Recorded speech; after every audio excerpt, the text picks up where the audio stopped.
Welcome to the STR Data Lab.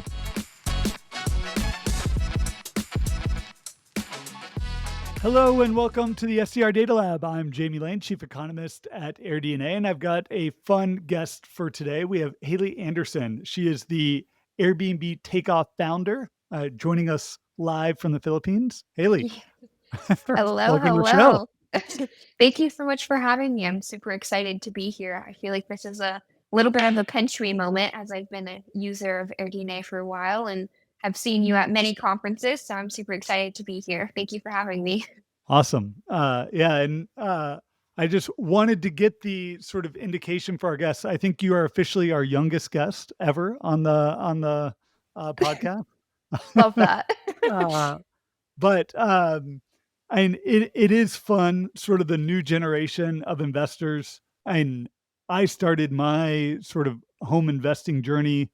I think I bought my house when I was 22. Okay. Wow. So Yeah. relatively young. Probably the best investment I've ever made in my entire life. I think they say, and the best time to invest in real estate was yesterday. The next best Yes. time is today. Very true. It is an industry that appreciates over time, but also and you're taking maybe a slightly different approach in terms of how you're sort of getting into the short-term rental industry, how you're operating more, maybe less capital intensive basis. So really excited to sort of get in. But maybe we could just start with, how did you hear about short-term rentals? Like, what was the impetus for you to sort of get started on your journey? Yeah. So I always kind of had like an entrepreneurial spirit. I was always like that kid in school that like was posting on YouTube and like selling arts and crafts that I made, like, or I created like nail salons at home and forced my parents to let me paint their nails or whatever, stuff like that. So I've always kind of had like that spirit, but nothing really stuck. So fast forward, I was 19 years old. COVID had actually just hit and I was on online school and I saw all of my assignments and I was like, listen, I see them all. What if I just like finish them all like as soon as possible so I can get this over with? So that's literally what I did. I graduated a year and a half early. And after that, I mean, I was locked inside my house with nothing to do. So I at the time had a agency where I was doing content creation for like drop shipping, e-commerce brands. And I had scaled that up decently to like 15, 20K a month. I'm not really doing too much, but it just was requiring so much energy from me. And I was stuck inside the house. I was seeing TikToks and YouTube videos about arbitrage, which I didn't even know was a thing. I always thought everyone that had Airbnbs owned them all because, I mean, that's just like what made sense. And then I figured out that not everyone owns all of them. So once I kind of got in that loop and my whole feed was just about like arbitrage, anytime I opened up my phone, it was about arbitrage. I was like, you know what? I'm gonna give it a try. So at 19, I got my first three. And then fast forward to now, I'm 22 and I have 58. So been about 2.5 years coming up on three. That's amazing. I've always thought, arbitrage is a sort of great opportunity to sort of get started. It's a great opportunity to scale. It's interesting where some people usually think it's like this operating in the shadow of like, oh, I'm like doing one over on my landlord by telling them I'm going to be staying in it and then I'm going to be renting it out on Airbnb. But that's not like the case, right? Like this is a legitimate form of building a business. And there's been lots of $100 million companies sort of built on arbitrage. So can you just give and for the audience, like the primer on and what is arbitrage? How do you go about like finding these apartments or homes that you're going to be renting out? And how does that conversation usually go with the landlord? Yeah, it's definitely a legitimate business. I hate that misconception. Like it, ugh, if you want to make an arbitrager mad, just say that because oh my God, I can go on for hours about this. Like it is so not true. And I think that is why there is that like negative connotation with people because like it is frowned upon, but really for no reason.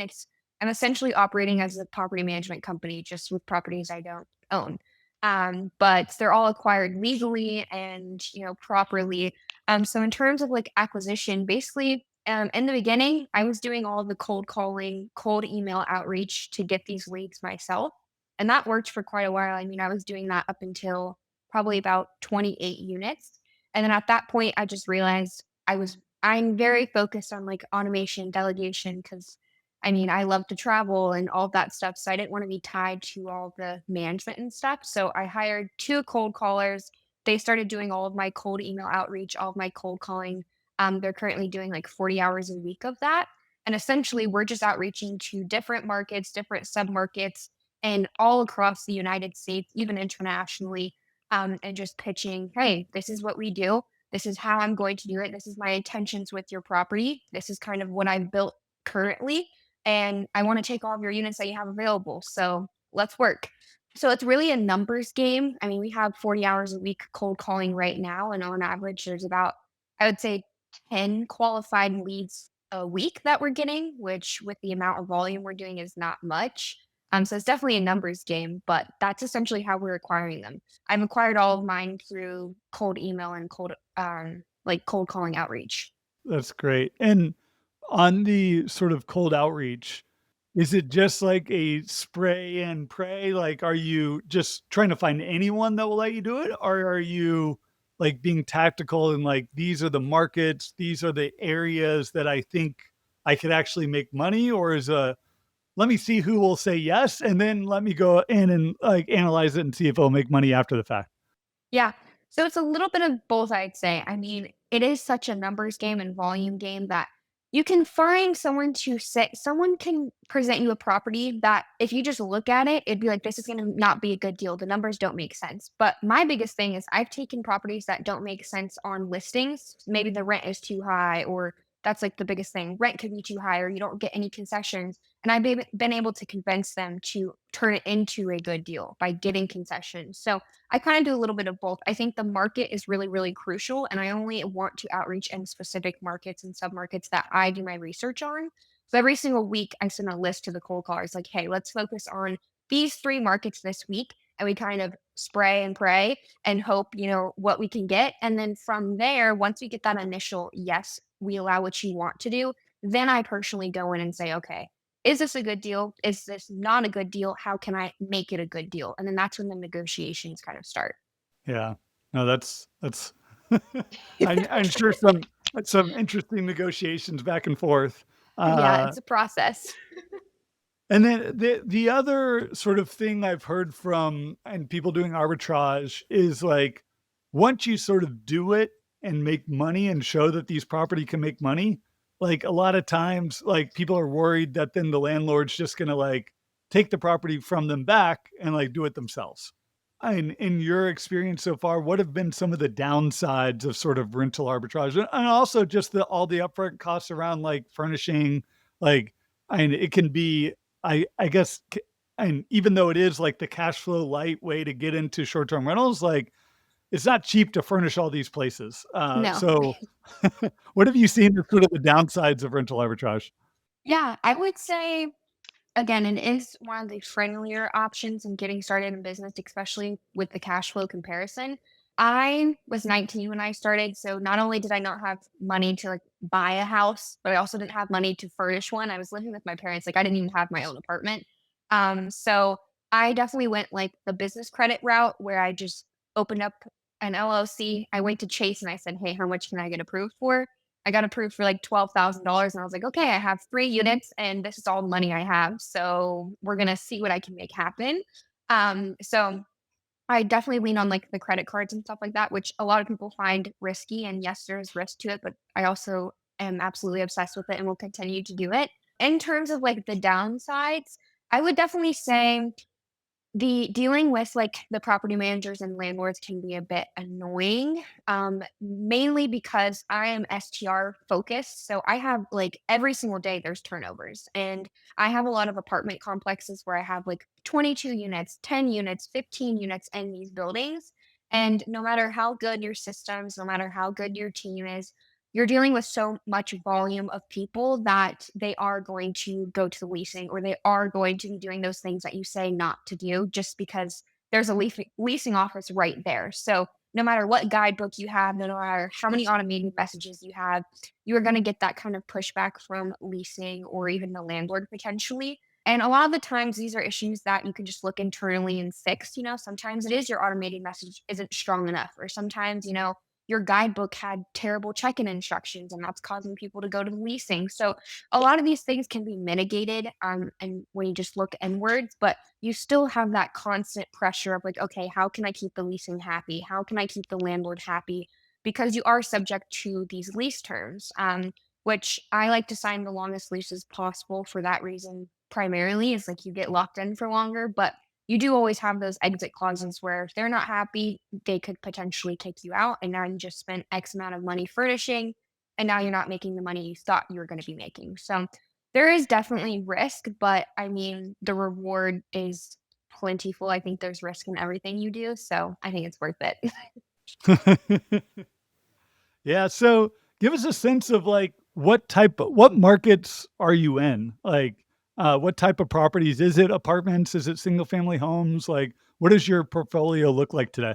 I have a combination of single family and apartments, but I primarily have apartments. So I'm very big on like finding those submarkets specifically and then just like dialing in and being like the top performer in that submarket. And I've been able to do that the most through apartment complexes because I can go in and I can take 22 units. The odds of finding a landlord that has 22 houses just sitting on the market at the same time is very unlikely. Although you could have four apartments equal one house. I just kind of went the apartment route for a while, but I do have a split portfolio. I have apartments, I have about 4 townhomes, and I have a couple single family properties as well. I like to keep it diverse and, just try and switch it up a little bit. And I'm in, Nashville, I'm in Texas. So I have some like very popular touristy destinations. And then I also am in those markets that are more business focused and things like that. So I try to keep it split. That's interesting. I've really seen like sort of watching operators over the years, like those that focus on a market or two on arbitrage, like can really do well because they can really understand the pockets, the submarkets that do well for arbitrage, the ones that don't, and the ones that try to spread across like they're like, oh, like I can do this remotely, I can do this in every city, like I'm going to go out and maybe diversify by being in multiple markets, but in the end, like you get yourself into bad situations because like you don't really know that submarket that you're investing in, you don't like have proof points that it's going to do good, and like you sort of, and like, oh, it looks like this submarket that I'm operating well in Nashville, like I bet it's going to do well in Austin, but in reality, like it It maybe might not. doesn't. So Yeah. And I think too, why manage like yeah, I love to like find a market and just be number one. I want to be the best. But like a lot of people do that. They're like, if I can get a yes, I'm taking it. I don't care where it is. Which yeah, yes, the business model is, repeatable. It's pretty simple. You can do it here, you can do it there. But then you have all these different teams you're managing all over the world. It's easier to manage 4 teams than it is to manage 14 teams in 14 different states. So that's another one of my biggest things is I'm huge on like the combination of tech and teams, and I have such strong on ground teams in each of these markets. And with that tech meeting it, I mean, I'd rather just be in 4 markets than 14. yeah. So how do you go about finding your teams? And that's a question I get from people all the time is like, I really want to get into short-term rentals. I'm really worried that I'm not going to be able to find a team to sort of make it work. And like, they maybe have the cash, they have the knowledge, or they've sort of done it in their own market where they can like, and like, oh, it's 30 minutes away. I can get there in case anything goes wrong. But I assume being in 4 markets and like traveling the world, like you can't Yeah, I'm like, always I'm in the be that Philippines. sort of backup. You've got, and it's hospitality, right? Like there's guests checking in every day. There's guests checking out every day. There's issues that I'm sure are coming up constantly. So how have you gone about finding a team that you can trust to manage these for you? Yeah, I think that's like probably the best thing and the worst thing at the same time was like finding them. And I mean, you're gonna go through employees. I've have so many stories of cleaners I've gone through, or off. Mean, I can go on and on, but here I am today, where it's totally worth it. I think a lot of it is just like building those relationships with people, which I think in business in general is important. But if you're going and you're staging the properties, like I go on Thumbtack and I'm hiring people to help stage them for me. Like I don't really stage them anymore. So I'm very big on like hiring people, but also like not cutting too much into my costs. So like I'll go on Thumbtack, Task Rabbit, and I'll hire all these people to come help stage the properties. And then from there, once you know one person, it's really word of mouth. If you're gonna pay them, something they think is worth valuable and you're gonna bring that consistent work for them, the people are there. Like if you're treating them right and you're bringing in the workload, they are there. A lot of the times I hire like inwards within my cleaning team. So like once you find one cleaner, their cleaner, that cleaner is most likely maybe the wife, and the wife has a husband who also knows how to fix things or mount TVs. So boom, there you go. Now you have your maintenance man. I mean, if you need an additional cleaner, I'm sure she has someone in her family or someone friend or a cleaner friend that she can refer. And now you have that second cleaner as you're scaling your portfolio. So a lot of the times I hire within my cleaning team. And then if not through the cleaning team, word of mouth, get in local Facebook groups, show up in the community, show your face, get involved, and the people will find you.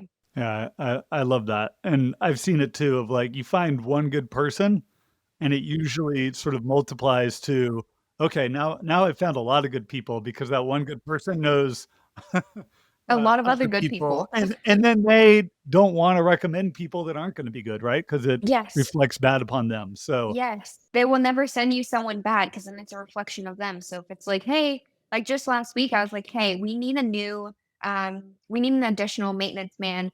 Does anyone know anything?" I had my VAs reach out to all the cleaners in that market, and I was like, "Find someone." And by the end of that, I think it was like maybe 2, 3 hours, I had like 2 handymen ready to go, and I was like, "Oh, okay, perfect." And I automatically trusted them because they came from my team that I trust. So yeah. it's yeah, you're right. Once you find that one good person, it's just you really don't have many issues after that. And then I even like too, what you said around, like, there's so much work around the setup, like, where you're hiring, like, you probably need, like, 2, 3, 4 people that you're getting in, helping set up everything, and that's a great time to, like, vet of, like, "Alright, if you bring in 4 people and 3 are terrible and 1's good," like, Yeah, you're now like, you've "Yeah, got that one person that maybe is your handyman that you can start yes, asking. Yeah, yes." And there's been countless of times where I've hired people, to help during the staging process, and they've been working with me ever since, whether it's on-call basis or full-time, or they're check-in people now or whatever. I mean,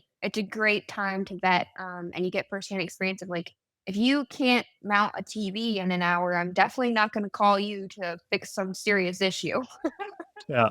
So, in prep for this, interview, I sort of watched a lot of, TikTok videos, and I'll admit I'm not a regular TikTok user, but in a lot of the content, I'm sort of and you're sort of sharing sort of mindset shift that sort of set Gen Z apart in terms of investing, short-term rentals, and sort of the approach you take. So, maybe for those that are listening that do not, sort of sit in the Gen Z sort of generation, and in your words, like, what sets sort of the new generation apart, from older generation? So I'm a millennial, our CEO's a boomer, both of us sort of short-term rental owner operators. Would be interested in sort of how you describe and sort of differences that you see. Yeah.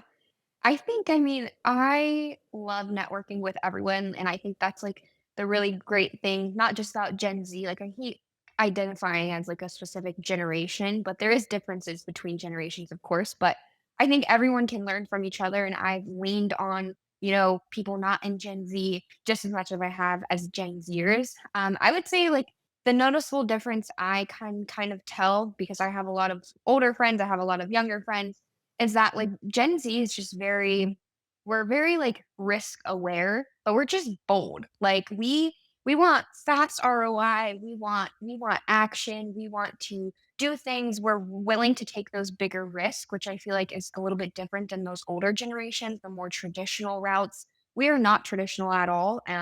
For the most part, like we can do the Wi-Fi money, we can work from our laptops. We're digital nomads. We like to travel. We like the freedom. So I'd say that's like one of the biggest differences. And then also like there's a lot of misconception too. Is like, oh, Gen Z, they don't know what they're doing or they don't do their research or anything like that. But I think our generation is so consumed by content, by education, by, social media has allowed us to get closer to these people who have success in the industry a lot easier and a lot quicker. You go on YouTube and there's like multi-million dollar CEOs just talking about things. So I think we're very into education and, we want to learn and we want to do better. And I think it's a little bit different than the older generations, but we also have it at the palm of our hands. So I think we're definitely capitalizing on that. Yeah, it does feel like the amount of knowledge, information is just unlimited now, Yeah, right? Of there's like no cap.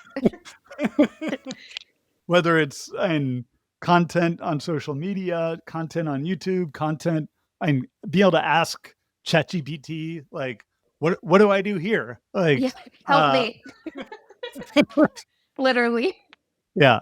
Or just how do I respond to this? Like the guest said Yeah. this, like I want this outcome. Like how do I get to this and result? Like those things just didn't exist. And I do see the sort of generational divide somewhat on just the openness to use these tools and not sort of having to be reliant on like your own sort of having to fail and learn from it. It's like all these other people already failed. Like, I'd rather just learn what they did than, Yes. having to sort of go through that myself. Yes, for sure. I'm the same way. I'm like, if I can like learn from someone who's literally done exactly that, has the outcome, lives the life that I want, has done the thing that I want to do, I rather just like pay and learn from them than like trying to do the trial and error, which I mean, I think a combination of both is great and you will fail as you start, but or continue as well. But yeah, I definitely think we're willing to just fast track it a little bit more. Definitely. Yeah. Are there any misconceptions you think people have about Gen Z investors, and how they make decisions? I would say the like main one, which I like kind of mentioned a little bit earlier, is just that we're like risky or like not risky, but like uneducated, or we're kind of like we're playing on that fine line of like, do you really know what you're doing? Are you sure you know what you're doing? Because of our approach is a little bit different. We're quicker, maybe a little bit less traditional. And I think that can be like kind of worrisome for people. But I mean, I just think it's a little bit of a different approach. We grew up differently. We have all these resources. We are quicker. And, it's maybe a little risky sounding to the older generation, but really it's just the new approach. And we're willing to take those risks a lot more than those older generations have been in the past. Yeah. No, that makes sense. I don't really face too many misconceptions. I feel like everyone's like, "You're so young, like, how do you get these deals?"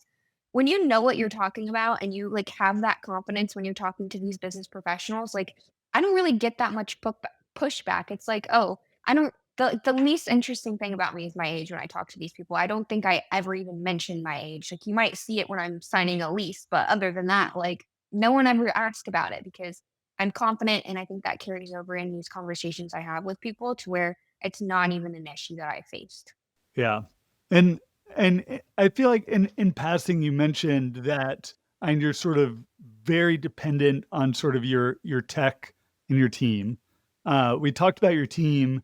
Maybe you could talk some about your tech. So what tools, and you've talked about VAs, but what tools are you using to really like accelerate and sort of automate aspects of your business? Yeah, I didn't realize how much tech I would use until like I started, and I have a pretty decent tech stack, but I have tech to help with every single aspect. I mean, I have a PMS, I have Hostway, Price Labs dynamic pricing, Truly guest verification, Touch Days for guest guidebooks, and all these tech help with very different things. The PMS centralizes everything. That makes your life easier, 110%. You have your cleaners on there, boom, cleaning management is taken care of. Price Labs, dynamic pricing on top of my revenue manager.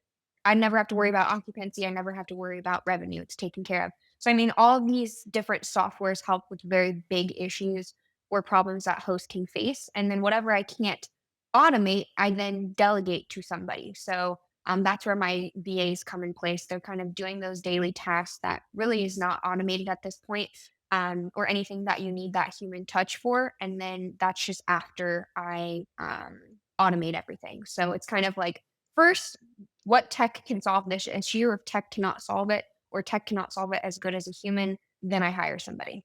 And I think that's the dream. Like, I mean, I couldn't tell you like a guest name that's staying at my property right now. Like, I honestly don't know. And maybe that's a bad thing, or maybe it's a good thing. I don't know. But like, I have built such a good team, and I have all the tech that like it allows me to focus on those bigger like scaling things. How can I make us better? How can I create better systems? How can we optimize? Like, I'm this weekend I'm hosting a retreat with my VAs. It'll be the first time I've ever met any of them.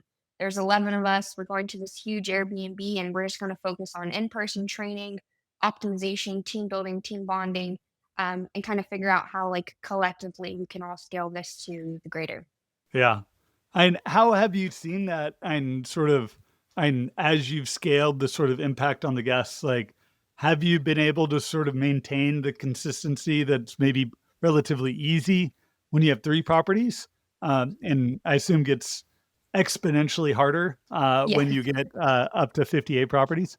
Yeah, I think I mean I owe the majority of that to the team that I've built. I'm very much big on like culture and making sure that like my brain and my values are distributed across my team as well as possible. And I think like having that culture in your team, and then also having like those SOPs. I have SOPs for literally everything. Like, you have a question about anything, or you don't know what to say or how to say it, or the verbiage that I use, it is so like systemized that like no matter what VA you talk to, no matter what time you talk to them, and no matter what property you're staying at, you will always have a 5-star guest experience. And I think that's just a combination of, building that culture within the team, and then also having those SOPs, which without the SOPs, I mean, one VA would be saying one thing, another would be saying another, and then your guest experience would be compromised. So I think a combination of the both of those has been able to keep me at super host, guest favorite, great reviews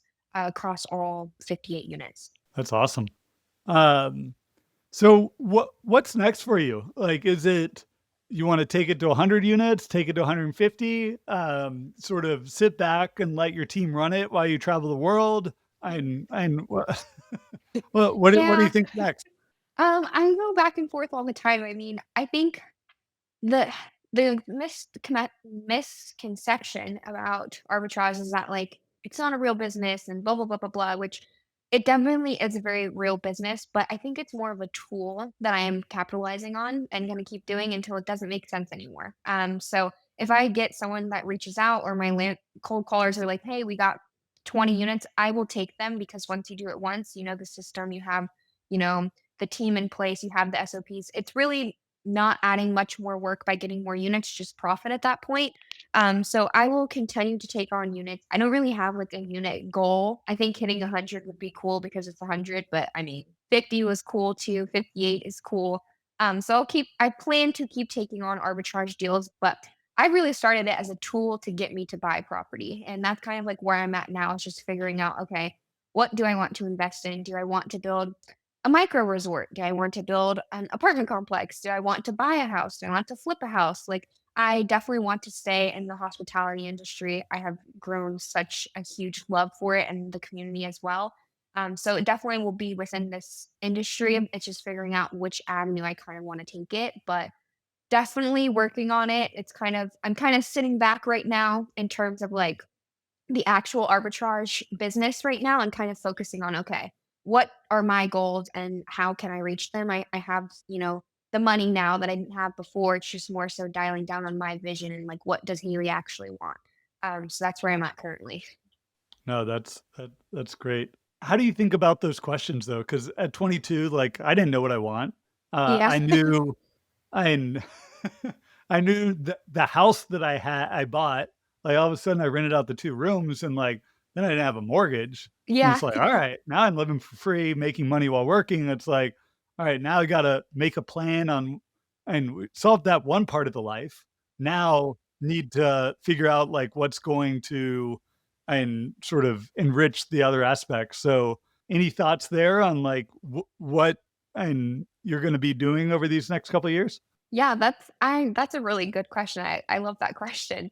I kind of think about that like every day, honestly. I think the biggest thing for people, like the number one stressor in life is primarily financial stress. And I mean, I'm at that point where I don't have that anymore. And not to like say that to brag, but like that huge burden that a lot of people have, I don't have it. My parents are taken care of. My dad is successful on his own. I make sure my mom is good. I have a great family. I have great friends. So like my cups are all filled. It's kind of at this point, like, how can I set myself up the long term? Because I know arbitrage is only these lease terms and it might, regulations might come in place and it might be gone tomorrow. So I'm more focused on building something a bit more solid and long term. But how I navigate that is just like, okay, what is the thing that's going to make me the happiest? Because I love building. Like the thing about arbitrage that I fall in love with is it's like a game. Like I love building businesses and scaling it and optimizing it and making it better and making more money. So I think kind of finding something that I'm passionate about because I'm super passionate about what I've built here. And I think that's a part of the reason I've been so successful. So keeping that passion and then just figuring out long-term investments to set me, my family, and my friends up for, success. Well, Hailie, wish you all the success. Thank you. And arbitrage has seen such ups and downs in this industry over the past 10 years, sort of watching it. And there's lots of people to sort of learn from. I know a lot of people are learning from you in terms of how you've sort of progressed on your journey. So I'm excited to see how it progresses from here. We'll be keeping an eye on it at AirDNA. Hopefully it's Uh, all good things. yeah, but is there anything else you sort of want to leave the audience with today? I mean, it's a lot of sort of small, first-time investors, hosts, sort of getting started. Any sort of words of advice for people?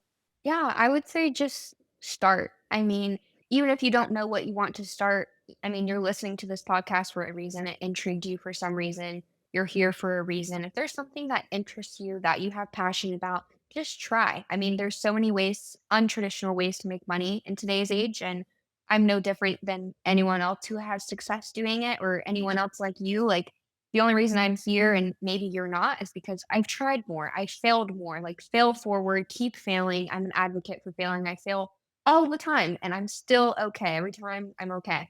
So yeah, just start. I think there's so much opportunity and it's really at the palm of our hands. It's up to us how far we want to take it. And there's so many amazing people to learn from that if you can just be a learning sponge and continue to fail, you will have success. So and identify what success looks like for you. That's another huge thing. Is everyone told me that whenever you get successful, you want the super fancy cars and the super fancy house and all this stuff. Success to me is like my family being taken care of, me being taken care of, and also I love traveling. So I might not drive the fanciest car, but I am so fulfilled and so happy that I think it's important to stay clear on your why and like what your purpose is. Awesome. Well, Hailie, thank you so much for joining. If people want to find more about you, want to follow what you're doing, and what's the best way to do that? Yeah, TikTok and Instagram, YouTube. My username is at Hailie Marie. It's HAILIEMAARIE on all platforms. Awesome. Hailie, thanks for joining. Thank you for having me. Thank you.